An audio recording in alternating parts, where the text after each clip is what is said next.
você já imaginou se você sofresse qualquer tipo de acidente e aí nesse momento você tivesse uma epifania sobre a sua vida, tudo que você fez de errado e que você poderia ter consertado e não fez? Se isso acontece com você, você faz o quê?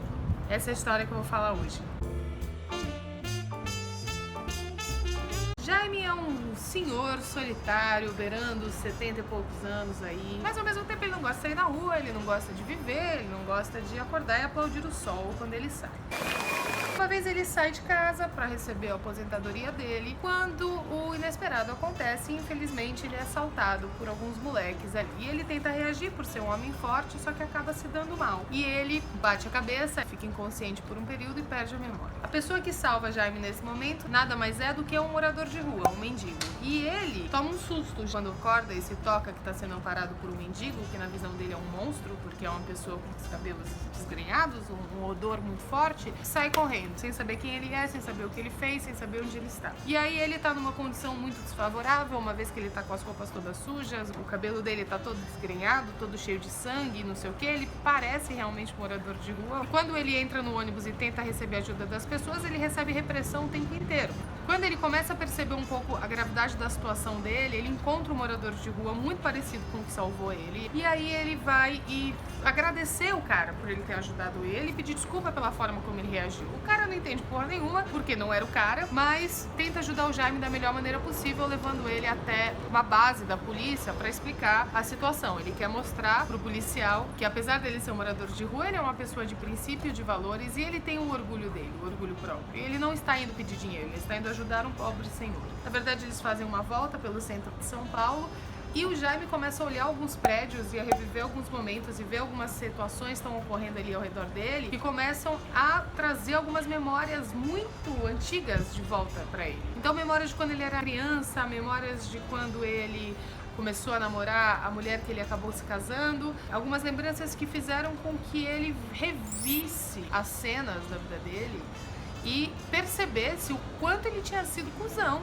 quanto ele tinha feito cagada, assim. E ele começa a ficar um pouco desesperado de lembrar disso, porque parece que quando você já chega a uma certa idade, você meio que desencana de pensar e de lutar e de viver, de se arrepender, de pedir desculpa. E o Jaime também era assim, ele tá cagando pro mundo. Não tenho paciência pra uma pessoa que tá começando. Só que por causa dessa experiência, ele começou a reviver coisas que fizeram com que ele ficasse tão arrependido e que ele buscasse, de uma certa forma, uma redenção naquele período super curto de tempo, assim. A história inteira deve passar num período de algumas horas e tudo isso que acontece em algumas horas é muito chocante. E aí, quando ele tá prestes a encontrar com a polícia e ser ajudado, acontece uma coisa bastante desagradável que faz com que ele, de fato, lembre quem ele é, o que ele fez, todas as coisas que ele poderia ter feito diferente e não fez. E aí, por mais que ele tente buscar redenção após isso, ele descobre também que perdeu o tempo. Que aquela historinha de que se arrependa e vá atrás dos arrependimentos, não é verdade. Se você abandonou sua filha a vida inteira, não adianta você bater lá com 70 anos e achar que a sua filha vai te receber de braços abertos. Se você bateu na sua esposa, vai esperar que ela simplesmente esqueça isso depois de alguns anos, né? Quando você foi a causa da mágoa, você não pode julgar o tempo que a mágoa no outro vai durar. E ele descobre isso da pior maneira possível. Esse livro, ele é muito interessante nesse ponto. Quanto a gente vive, na verdade, fazendo algumas coisas e achando que o tempo vai apagar. E é mentira, o tempo não apaga. A maioria das coisas o tempo não apaga. Outra coisa interessantíssima dele é que ele humaniza os moradores de rua, algo que nós, como população, temos a tendência de desumanizar, de achar que eles estão ali e talvez eles sejam vagabundos e mereçam estar ali. Eu não acho isso, eu brigo com todo mundo que acha isso, mas eu sei que a maioria das pessoas ainda pensam dessa forma.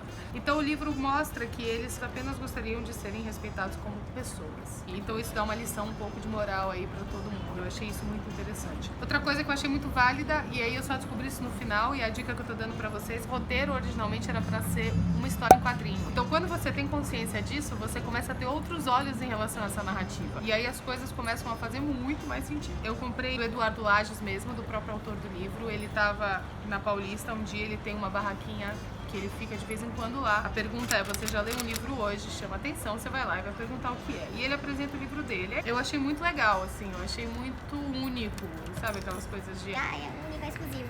Mas não é, vocês podem ler, vocês podem procurar por Eduardo Lages lá na internet que vocês encontram um livro dele. É muito legal, eu gostei bastante. Então é isso, eu sei que eu tô atrasada, me desculpa, é por um bom motivo e logo logo vem mais vídeos por aí.